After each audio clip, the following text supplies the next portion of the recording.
You have been handed a library. 1,000 years of human marriage, recorded by 40 different writers across 3 continents, written in poetry and law, and genealogy and prophecy. Hundreds of couples. Famous ones: Adam and Eve, Jacob and Rachel, David and Bathsheba. Obscure ones: Zechariah and Elizabeth, Aquila and Priscilla. Scandalous ones: Hosea and Gomer. Political ones: Ahab and Jezebel. Complicated ones: Abraham with a barren wife and an Egyptian servant pressed into service as a surrogate. Your assignment is to find the pattern. You start reading. The first marriage is in a garden before history begins. The last marriage is in a city that descends from heaven. In between, polygamy, arranged marriages, forced marriages, love stories, political alliances, domestic disasters, faithfulness that went unrewarded for decades, betrayal that rewrote the political landscape of a nation. They look completely unlike each other. But then you notice something. Underneath all the biographical noise, the romance and the scandal and the grief, there are only 3 structures, 3 distinct types. And every single marriage in the Bible, from Genesis 2 to Revelation 19, falls into one of them. Precisely. And here is what stops you cold. The 3 types are not random categories. They are 3 different answers to the same question. And the question is the one the entire Bible is trying to answer. That is what we are going to do today. Walk through every marriage. Seek the structure, not find the question, and discover what they are all pointing at. But before the first marriage, 2 words, because most of us come to the Bible's marriages carrying assumptions. Romantic love as the foundation, mutual happiness as the measure of success. By those standards, most of the Bible's marriages look bizarre, or disturbing, or simply wrong. But the Hebrew word underneath every biblical marriage is not a romance word.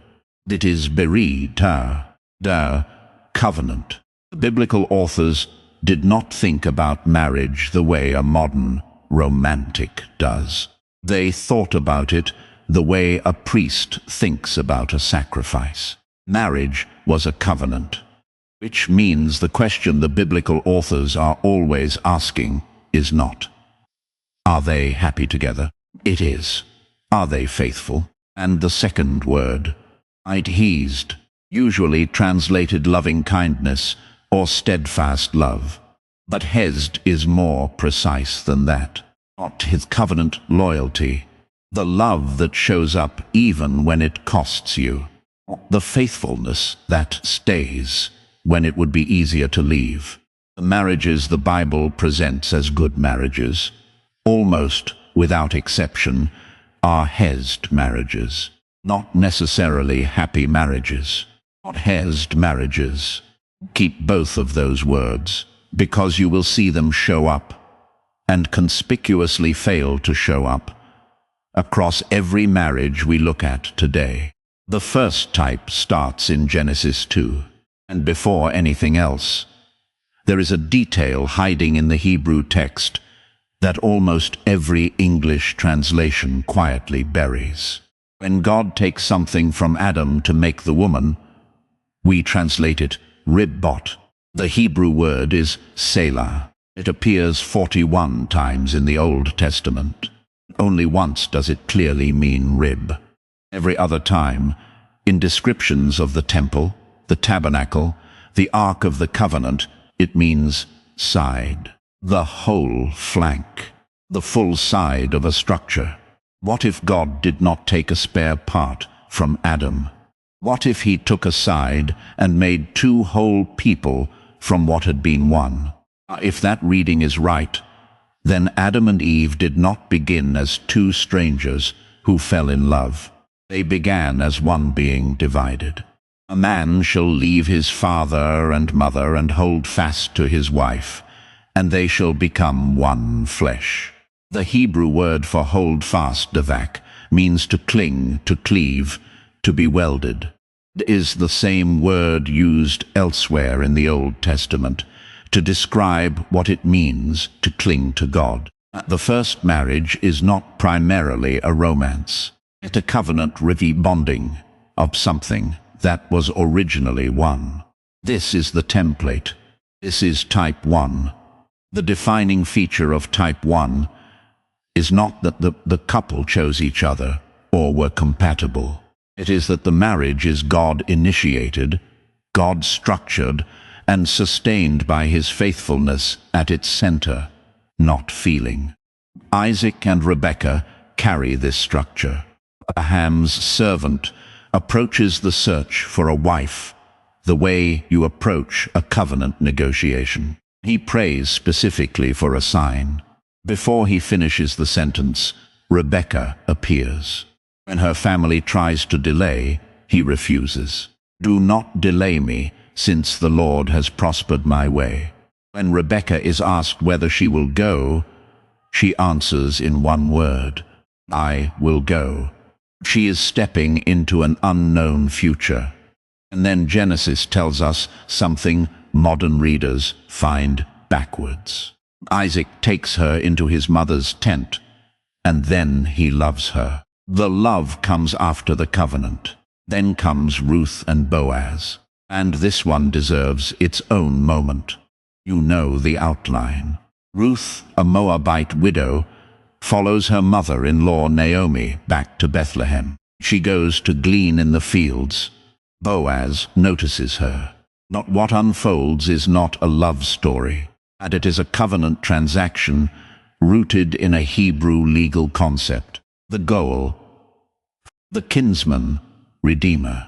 The Israelite law, if a man died without heirs, his male relative was obligated to marry the widow, redeem the family property, continue the dead man's name. Not romantic. Covenantal duty. Boaz is not Ruth's closest male relative. There is someone with a stronger legal claim. But marrying Ruth complicates his own inheritance. So he removes his sandal, the legal gesture of transfer, and walks away.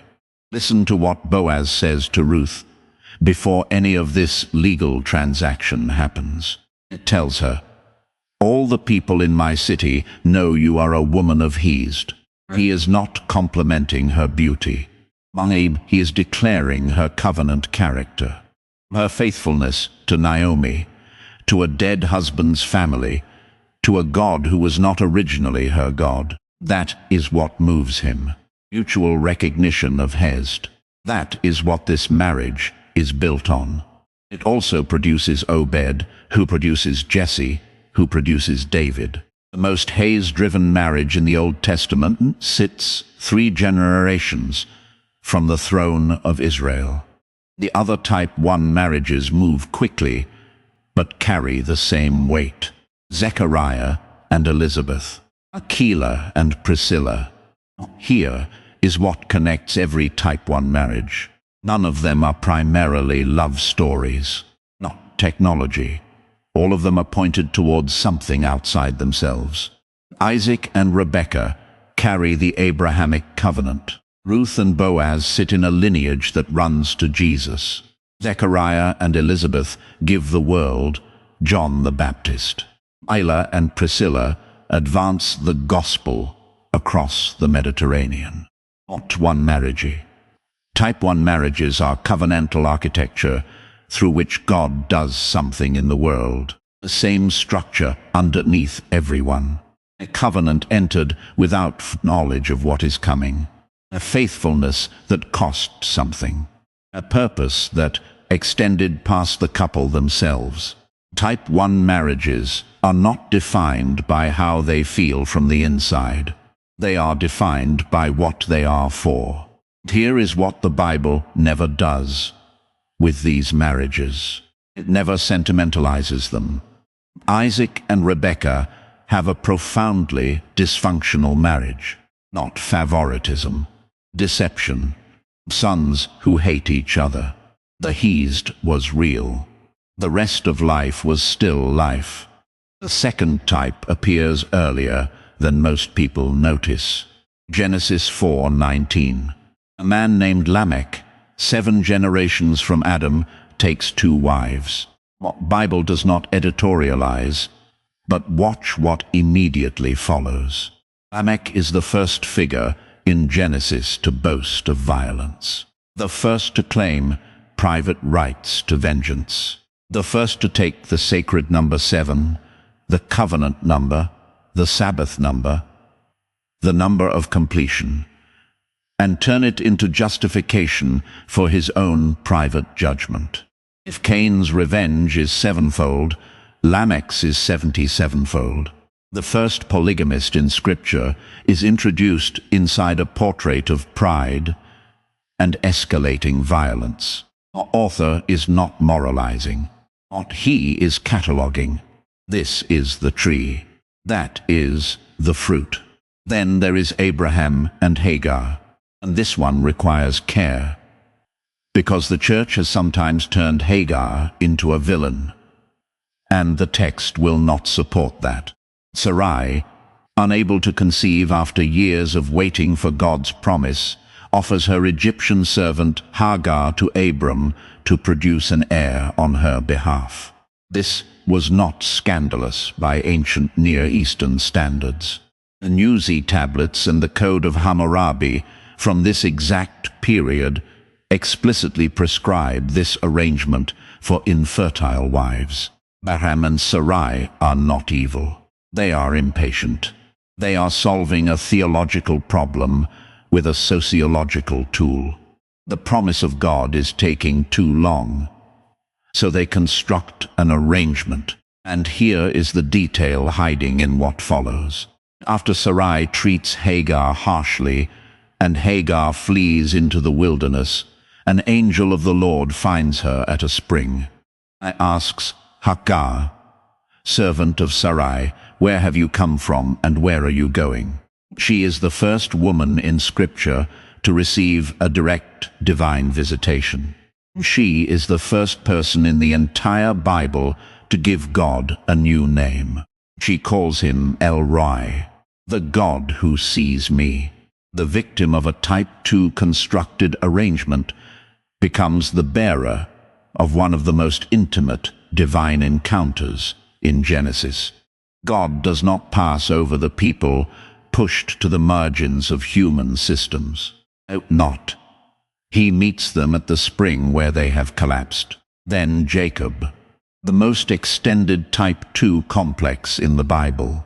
Jacob loves Rachel, works 7 years for Rachel, and Genesis does something almost unprecedented.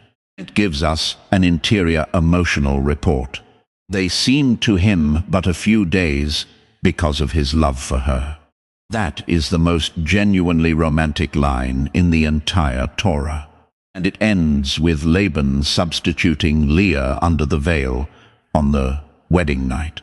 Not a deception so clean it mirrors the deception Jacob himself used on his father Isaac, who could not see clearly due to his failing eyes, just as Jacob cannot see clearly in the dark of the wedding tent. He works another 7 years for Rachel.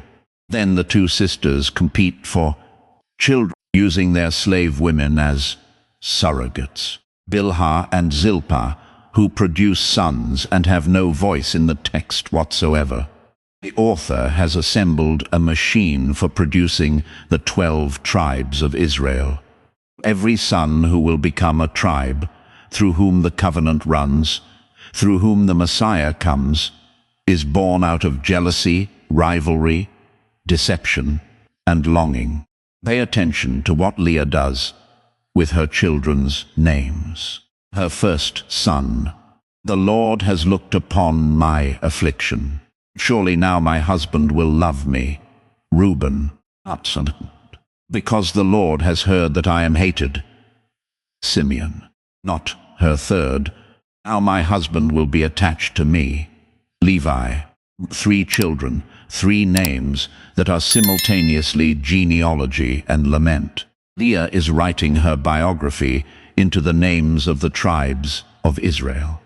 Fracture is embedded in the family tree before the family tree is a generation old. Then Solomon.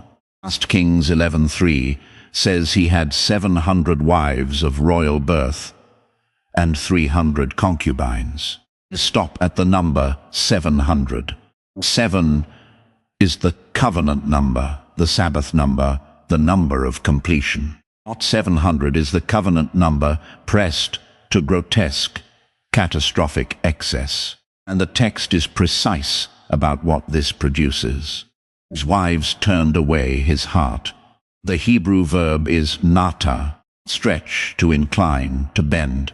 Not overnight, not suddenly. Alliance by alliance, wife by wife, high place by high place. The wisest man who ever lived bent himself away from the God who gave him his wisdom. Type 2 marriages all move along the same arc. Human systems producing real outcomes, real nations, real alliances, real power, with pain distributed almost always to the people with the least leverage in the arrangement. Hagar at the spring. Leah watching her sister be loved. The constructed systems work in the short term, but something is always cracked in the foundation. Let us take stock. Not types are now visible, and the architecture is becoming clear. Type 1 marriages reflect. They are Hesed marriages. God-initiated, covenant-sustained, pointed beyond themselves. Isaac and Rebekah. Ruth and Boaz. Type 2 marriages construct. Human-designed systems. Polygamy, alliance, transaction. They produce real outcomes but carry built-in fractures. Lamech's violence. Hagar's expulsion. Leah's longing. No, Solomon's bending. The construction works. Nations are born. But something is always broken in the arrangement. Now we get to the third type. And this is the one I think most people have never quite named clearly. Type 3 marriages are not primarily broken or political, not are prophetic. God takes a marriage, or the concept of marriage itself, and presses it into service as a sermon. The clearest example is also one of the most disturbing domestic situations in any ancient text. The word of the Lord comes to a prophet named Hosea in the 8th century BC, and God says this, "Go, take to yourself a wife of whoredom and have children of whoredom, for the land commits great whoredom by forsaking the Lord. Go marry an unfaithful woman, on purpose, knowingly, because your marriage is going to be a sermon." Hosea marries Gomer, bears him children, and the text is deliberately ambiguous about whose children they are after the first. Not, she leaves him. She goes after other lovers. And Hosea, bearing this in real time, this is his actual life, his actual bed, his actual children with uncertain fathers, is told by God to go and get her back. Here is the detail hiding in Hosea chapter 3. When Hosea goes to buy Gomer back from whatever arrangement she has fallen into, the price he pays is 15 shekels of silver and a homer and a half of barley. Scholars have noted that 15 shekels plus the market value of the grain equals approximately 30 shekels of silver. 30 shekels, the legal price of a slave under Exodus 21. The same 30 shekels that Judas Iscariot receives for betraying Jesus. The price paid to buy back an unfaithful bride is the price of the cross. Hosea's marriage is not a story about Hosea and Gomer. It is the story of God and Israel dressed in flesh and lived in real time by a real man and a real woman. The 10 northern tribes have chased other gods the way Gomer has chased other lovers. And God tells Hosea, go get her back, not because she deserves it, because that is what the covenant looks like when it runs up against human unfaithfulness. It does not dissolve. Not it pursues. Not it pays. One more type 3 marriage. The one most people miss entirely. The very first thing Jesus does publicly after his baptism and the calling of the disciples is attend a wedding. Not a coronation. Not a synagogue debate. Wedding in Cana of Galilee. And there he performs his first sign. God turns the stone water jars used for Jewish purification rites into wine. An enormous quantity of wine. The best wine anyone at the party has tasted all evening. Here is what is hiding in John's framing. Stone jars were there for ritual purification. They held the water that made people ceremonially clean enough to approach God. Jesus fills them with wine. Wine in the Old Testament is everywhere as the symbol of covenant celebration, of the feast of the Lord, of the coming messianic banquet. Jesus does not begin his ministry by healing someone or teaching in the temple, not by technology. He begins it at a wedding, turning the instruments of the old religious system into the symbols of a new covenant celebration. John is showing you from the very first page. This story is a love story. The bridegroom has arrived. 3 types, not complete picture. Here is the sentence that holds all 3 together. Every marriage in the Bible is a mirror. Some mirrors are clear. They show you the original design, the Hesed, the covenant faithfulness that holds. Some mirrors are cracked. They show what human systems do when they try to substitute for God's design. And some mirrors are deliberately angled, held at a specific angle by God himself, so that you see in the reflection not the couple standing in front of it, but the deeper reality behind them.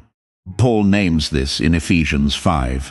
He quotes Genesis 2, verse 24. The two shall become one flesh. And then he says something that should stop every reader cold. This mystery is profound, and I am saying that it refers to Christ and the church. What is being unveiled is this. Marriage, every marriage, all the way back to Genesis 2, was always pointing at something else. It was always the shadow of a union not yet consummated. Type 1 marriages are the clearest reflections of this reality.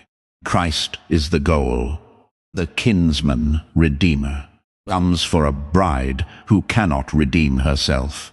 He does what Boaz did at cosmic scale and infinite cost. Exercises the right of purchase. Who pays the price? Or takes the widow and the foreigner and the poor woman as his own. Type 2 marriages reveal by contrast how far human systems fall short.